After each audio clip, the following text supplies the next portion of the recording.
Hi.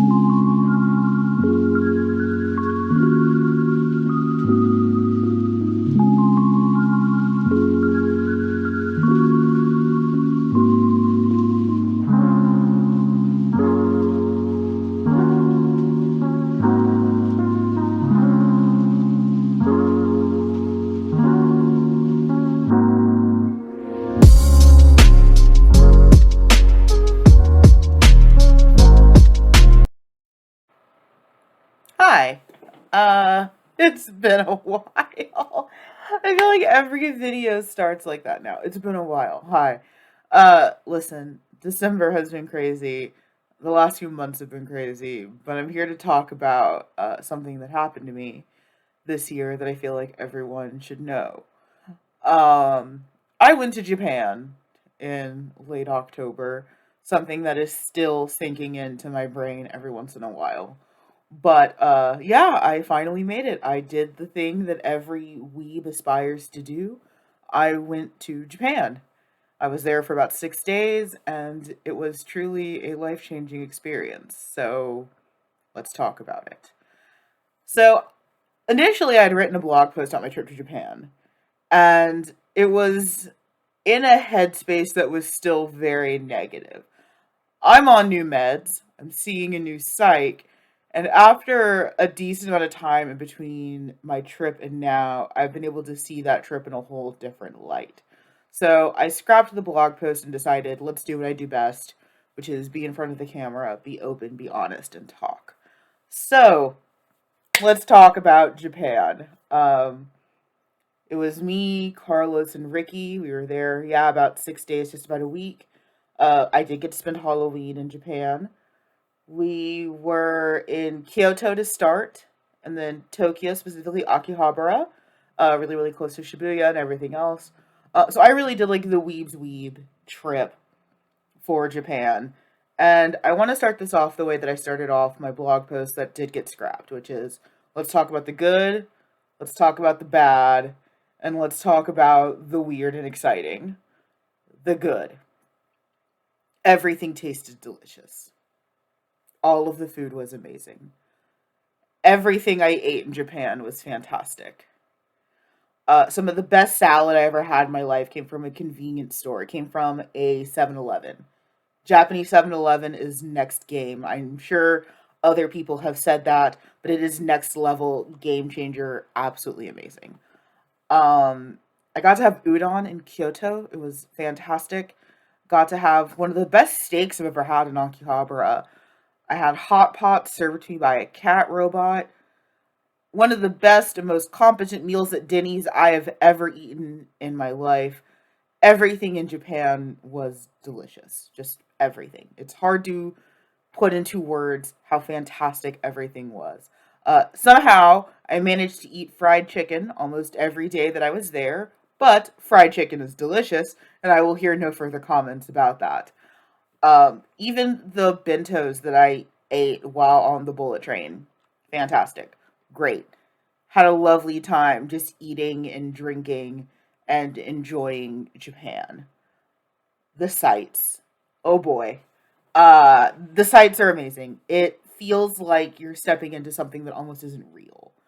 Um, I got to see places that are older than my country. Being an American is always very, very weird because we talk a lot about history for a country that is relatively young. But to see places that were built in the 1300s is amazing, and that it's still maintained and kept up, and that it's still gorgeous and revered and respected. It was it was fantastic. The buildings, oh my god, all the buildings, the neon lights of Dontonbori, the fast pace of Akihabara, and then the quieter streets of Kyoto. Everything was great. I got to go to Nijo Castle and Kinkakuji. Those were the two main sites I visited that weren't just convenience stores and arcades. Nijo Castle is fantastic. I love those. They have these floors that have special systems of pulleys and levers, and it sounds like birds chirping whenever you walk along that floor. And I know those floors move at night when no one else is there. I know that building is haunted. I know that whole castle complex is haunted. But it was gorgeous. Kinkakuji. Basically, someone said, let's make a golden pavilion and we're going to make it really gold. It's stunning. And the reverence to religion there is something that I don't think that Americans have, or they don't have it in a healthy manner. Americans do have religious reverence, but it's like the fascisty kind that is scary. In Japan, they just understand that this is a temple or a shrine and that it should be respected that way.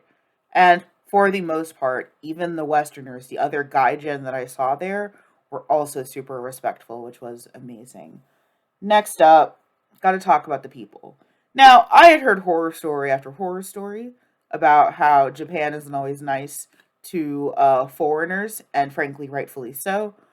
But everyone that I met there was super nice. And they were happy to listen to me muddle through my Japanese.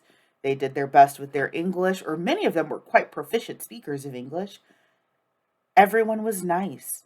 The only thing that was culturally different is we will talk about in the next section. But everyone was super nice and just super excited to see tourists, to have people come in. It was fun. Everyone was great. Everything in its own way was great. Now, I did mention that there is a bad section, and I say bad with like 13 different caveats. None of these things are individually bad. They were just not my favorite parts of the trip. Remember that aforementioned almost every day that I was there, I managed to eat fried chicken? I would have loved to eat more local food. I also would have loved to see more cultural sites, but the group that I was with were all a bunch of nerds, every single one of us. So we spent a lot of our time really maximizing on nerd stuff. And don't get me wrong, I love nerd stuff, but I could spend days at museums and galleries, and my guy friends just couldn't. So I left with this sort of like, almost like Paris syndrome, where I was disillusioned and unhappy. And it took me weeks to get over that. Um, but yeah, could have seen more cultural sites. Definitely could have seen more of Japan as someone who lives there rather than as a tourist. Also, Japan is an accessibility nightmare. There are stairs everywhere. Apparently, no one believes in an elevator or an escalator, and that is very, very difficult being a fat asthmatic. That was hard. The amount of walking in Japan was something that I was not physically, spiritually, or emotionally prepared with. And I felt like I was coming to like the absolute rock bottom of where my body was, where my health was, and where everything was while I was there. Is there more prep that I could have done beforehand? Yes. But I was not in any way, shape, or form prepared for when Ricky said there was a lot of walking. There's a lot of walking. Oh boy, there was a lot of walking. And it was hard. It was hard on me. It was hard on my body. It was hard. Um, you know, there were a few instances where you almost have this like existential angst because as an American, I'm used to being a foreigner I've been overseas. I've been a foreigner. But at least when I was in Austria, there were other people that looked and sounded like me. In Japan, especially because we went right as Japan was lifting their travel restrictions. Because Carlos and I bought these tickets like 2 years ago, and we finally managed to go because they had like just lifted their COVID restrictions. So I had never felt so acutely foreign before in my life. Because again, like at least in Austria, there were not many, but some people who looked and sounded like me. In Japan, no one. And that was kind of hard because I stuck out. I stood out. You could tell that I was different. Also, their culture of not talking on public transit, very weird. Very, very weird. Not in a bad way. Just, I'm traveling with my friends. We talk. And to, always feel like the loud American. I felt like I was living up to every one of those horrible stereotypes that I was afraid of becoming. But there's nothing that I could really I felt like there wasn't anything that I could do about it. I was never rude or inconsiderate, but it was weird, that, talking to my friend on the bullet train still felt like something that was really, really taboo, that was strange. Um, there is one thing that I think does require a very, very, I'm not even going to say a soft trigger warning. It requires a trigger warning. So trigger warning if talks of suicide and suicidal ideation are difficult for you. Japan has a suicide problem. It's something that is in anime, it is something that is in manga. I have seen countless documentaries and read countless studies on Japan's suicide problem. You don't realize how bad it is until you're there. We were at our hotel in Akihabara, gorgeous hotel, and I looked in between our floor and the lobby. We were on the third floor, and there was a net. And I said, okay, third floor, accidents happen. I get why there's a net. It's not until I looked up that I realized that every floor had a net. Between every single floor, there is a net. And that net isn't there in case of accidents. That net is there in case someone decides to jump from the high railing. There is a fantastic video by Caitlin Doherty about this building in New York that everyone keeps committing suicide at, and harm reduction architecture and why it's so important. I have never seen so much harm reduction architecture in one place. And when you've been suicidal, it's hard to see. Um, Everywhere I went in Akihabara, I became immediately aware that there was a net, that there was a railing, that there was something to keep people from jumping. And while I was there, um, multiple trains were delayed because of person on the tracks, which is a very, very thinly veiled euphemism for someone who has thrown themselves in front of the train. That's hard for anyone to deal with. It's harder when you've been there mentally. And I felt the weight of every person who had ever committed suicide while I was there. And what made it harder and more isolating is that it's difficult to talk about. It's difficult to talk about now. And it's been weeks. But, it's hard to explain to your friends why you're bummed out, why you're upset. And then it's hard to lay down and think about. That's something that no one could have warned me about, but I think it's important that more people talk about it because it was triggering for me. It was hard for me. And I think so much of my, funk after leaving was not really being able to process that. I made a friend of mine aware. I made Carlos aware, and he understood as soon as I said it. He's like, "Yeah, that's hard." But I didn't release that for a very long time, and that was really, really difficult to deal with. So take care of yourselves. I've been there, and I don't say that to make light of a serious thing. I've been there. Um, and it doesn't get easier to talk about, but it's so important that we do. Japan has a suicide problem. And while there's a lot of things that I do my best not to glorify about Japan, a lot of anime fans have this problem.